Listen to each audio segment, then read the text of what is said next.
AP రాజకీయాల్లో అనూహ్య పరిణామాలు జరుగుతున్నాయి. కాంగ్రెస్ లో చేరిన వైఎస్ షర్మిల ఏపీ రాజకీయాల్లో కీలకం కావాలని భావిస్తున్నారు. అటు అధికార ప్రతిపక్ష పార్టీలు ఎన్నికల వ్యూహాలకు పదును పెడుతున్నాయి. దీంతో ఆలోచించింది ఇక పొత్తుపై అడుగులు వేయాలని భావిస్తోంది ఏపీ బీజేపీ. దీంతో టీడీపీకి స్పష్టమైన సిగ్నల్స్ పంపించారు కమలం పార్టీ నేతలు. పొత్తుపై ఓపెన్ ఆఫర్ ప్రకటించారు. అసెంబ్లీ ఎన్నికలు దగ్గర పడుతుండటంతో ఏపీలో పొత్తులపై కీలక నిర్ణయం తీసుకునే దిశగా అడుగులు వేస్తోంది బీజేపీ. ఇప్పటికే పొత్తు ప్రకటించిన టీడీపీ, జనసేన తమతో బీజేపీ కలిసి రావాలని కోరుకుంటున్నాయి. దీంతో వ్యూహం మార్చిన బీజేపీ పొత్తులు కోరుకునే వాళ్ళు చర్చలకు రావాలంటూ సంకేతాలు పంపించింది. పొత్తుల అవసరం తమకు లేదంటూనే అవసరం అనుకునే వాళ్ళు వచ్చి మాట్లాడవచ్చంటూ ఓపెన్ ఆఫర్ ఇస్తున్నారు కమలం నేతలు. ఆ పార్టీ నాయకులు కూడా స్పందించాలి కదా, మేము పొత్తు పెట్టుకుంటున్నాం, ఈ పార్టీతో మేము బీజేపీతో పొత్తు పెట్టుకోవాలనుకున్నాం, వెళ్ళండి. మా కేంద్ర నాయకత్వం మేము పదే చెప్తున్నాం, పొత్తులు అనేది కేంద్ర నాయకత్వం నిర్ణయిస్తుంది. దానికి అనుగుణంగానే ఏ రకమైన నిర్ణయం తీసుకున్నా దానికి అనుగుణంగా ఈ రాష్ట్రంలో ఉన్న లక్షలాది మంది భారతీయ జనతా పార్టీ కార్యకర్తలు పనిచేస్తారు. కాబట్టి ఎవరైతే పొత్తుల గురించి అనుకుంటున్నారో, ఏ పార్టీల మధ్య ఉంటాయనుకుంటున్నారో ఆ పార్టీ నాయకులు వెళ్ళి మా కేంద్ర పార్టీ నాయకులు పొత్తుల విషయం చర్చించాలి. మనం అడగాల్సిన విషయం కూడా మిగతా పార్టీలు కూడా పొత్తుల గురించి అడగాలి. నేను మళ్ళీ అదే చెప్తున్నా, సింగిల్గా పోటీ చేయాలనుకున్నాం. నేను ఇప్పుడు 175-25 అని కూడా చెప్పాను.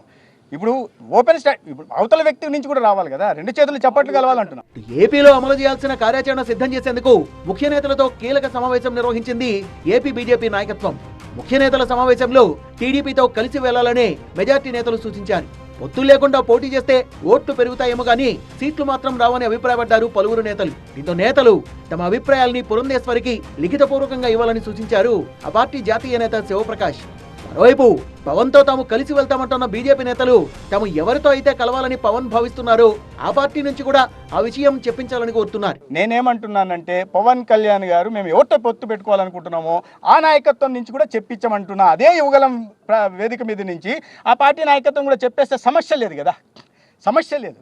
సమస్యకు పరిష్కారం చూపాల్సింది, ఒక సొల్యూషన్ ఇవ్వాల్సింది ఈ రాష్ట్రానికి సంబంధించినందుకు భారతీయ జనతా పార్టీ కాదు, మిగతా ప్రధాన పార్టీ. మరోవైపు ఏపీ బీజేపీ అధ్యక్షురాలు పురంధేశ్వరితో భేటీ అయ్యారు జనసేన కీలక నేత నాదెండ్ల మనోహర్. టీడీపీతో పొత్తుపై పవన్ ప్రకటన తర్వాత తొలిసారి పురంధేశ్వరితో మనోహర్ భేటీ కావడంతో దీనిపై ఆసక్తి నెలకొంది. అంటే తమ పార్టీ సమావేశంలో పొత్తులతో పాటు ఏపీలో బీజేపీ బలోపేతంపై చర్చించామన్న పురంధేశ్వరి పొత్తులపై అంతిమ నిర్ణయం మాత్రం అధిష్టానానిదే అని స్పష్టం చేశారు. జనసేన మాత పొత్తులో ఉన్నారని చెప్పారు. మేము కూడా ఎప్పుడు కూడా జనసేన నుండి దూరంగా జరిగామని మేము చెప్పలేదు. వారు మర్యాదపూర్వకంగా ఇవాళ శివప్రకాష్ గారు వచ్చారు, వారిని కలవటానికి వచ్చారు, నన్ను కలిశారు. ఊరికే మంచి చెడులు అన్నీ కూడా మాట్లాడుకోవడం జరిగింది. పొత్తు అనేది నిర్ణయం మేం కాదు కదా చేసేది, కాబట్టి ఇవన్నీ కూడా పైకి పంపిస్తాం, వారు నిర్ణయించి చెప్తారు. మాకు బీజేపీతో జనసేన ప్రస్తుతం మిత్రపక్షంగా ఉంది, ఎన్డీఏలో భాగస్వామిగా కొనసాగుతోంది. తెలంగాణలోనూ రెండు పార్టీలు కలిసే పోటీ చేశాయి. త్వరలో జరిగే లోక్సభ ఎన్నికల్లో మాత్రం పొత్తు ఉండదని తెలంగాణ బీజేపీ అధ్యక్షుడు కిషన్ రెడ్డి స్పష్టం చేశారు.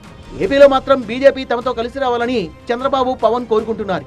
ఈ క్రమంలో ఏపీలో పొత్తులతో వెళ్లాలా, ఒంటరిగా వెళ్లాలా అనే అంశంపై రాష్ట్ర నేతల అభిప్రాయాన్ని సేకరించిన బీజేపీ నేతలు అదే అంశాన్ని కేంద్ర నాయకత్వానికి అందించనున్నారు. ఈ నెలాఖరున ఏపీలో బీజేపీ అగ్రనేత అమిత్ షా పర్యటించనున్నారు. ఆలోగా పొత్తులపై క్లారిటీ ఇవ్వాలని స్థానిక నేతలు కోరుతున్నారు. మరి సైకిల్తో ప్రయాణంపై కమలం పార్టీ అధిష్టానం ఏ నిర్ణయం తీసుకుంటుందో చూడాలి.